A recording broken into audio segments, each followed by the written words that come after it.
পটল দিয়ে সবথেকে মজার একটা ভর্তা হচ্ছে এই ভর্তাটা।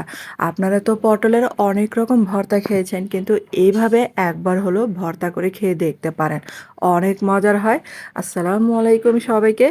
এই পটলের ভর্তা দিয়ে আপনি অনেকগুলো ভাত খেতে পারবেন। এখানে দেখেন আমি এই কয়েকটা পটল নিয়েছি।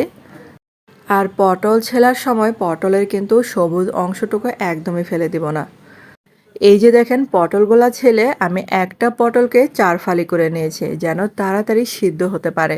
তারপর হচ্ছে এখানে কিছুটা হলুদের গুঁড়া দিয়ে দিলাম আর অল্প একটু লবণ দিলাম খালি সিদ্ধ হওয়ার জন্য। তারপর হচ্ছে ভালো করে মাখিয়ে নিতে হবে। একটা কড়াইতে একটুখানি সরিষার তেল দিলাম। তারপর হচ্ছে এখানে আমি শুকনা মরিচ ভেজে নিচ্ছি। আর শুকনা মরিচগুলো ভাজা হয়ে গেছে, এগুলো প্লেটে এখন নামিয়ে ফেলছি। তারপর হচ্ছে এখানে আরেকটু সরিষার তেল দিলাম আর এই যে পটলগুলো দিয়ে দিব। আর এখন হচ্ছে চুলার আঁচটাকে মিডিয়াম আঁচে রেখে এগুলাকে ভেজে নিতে হবে। আর এটা হচ্ছে ভালো করে সিদ্ধ হলে ভর্তা মাখাতে অনেকখানি সুবিধা হবে। আর আমার মনে হচ্ছে ওই সরিষার তেল একটু কম হয়েছে, তার জন্য কিন্তু সরিষার তেলটা আর একটু দিয়ে নিলাম।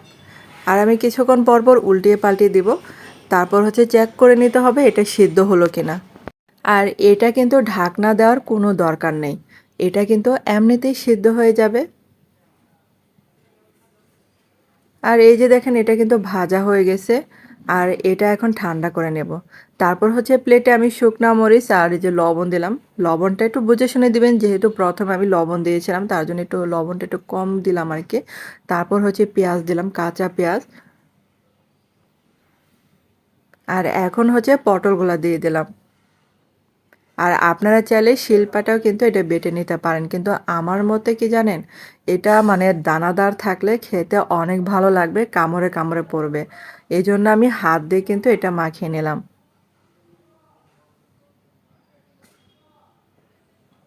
আর মাখানো হয়ে গেলে কিছুটা ধনেপাতা কুচি দিয়ে দিলাম। আর এখানে কিন্তু একটা মজার বিষয় হলো এখানে কিন্তু আর কোনো এক্সট্রা তেল লাগবে না। কারণ এই ভাজার সময় আমি অনেকটুক তেল দিয়েছিলাম, মানে একদম হাতটা ভরে আসতেছিল তেলে। তার জন্য কিন্তু আর কোনো সরিষার তেল এখানে দেই নাই। তো হয়ে গেল কিন্তু এই মজার পটল ভর্তাটা। আর আজকের রেসিপিটা আপনাদের কেমন লেগেছে অবশ্যই কমেন্ট করে জানাতে পারেন। আর প্রতিদিন যদি আমার ভিডিও দেখতে চান তাহলে চ্যানেলটাকে সাবস্ক্রাইব এবং পেজটাকে ফলো দিয়ে রাখতে পারেন। তাহলে যখনই আমি কোনো ভিডিও আপলোড দিব নোটিফিকেশন চলে যাবে সবার আগে আপনাদের কাছে। আর ধন্যবাদ এতক্ষণ আমার ভিডিওটা দেখার জন্য।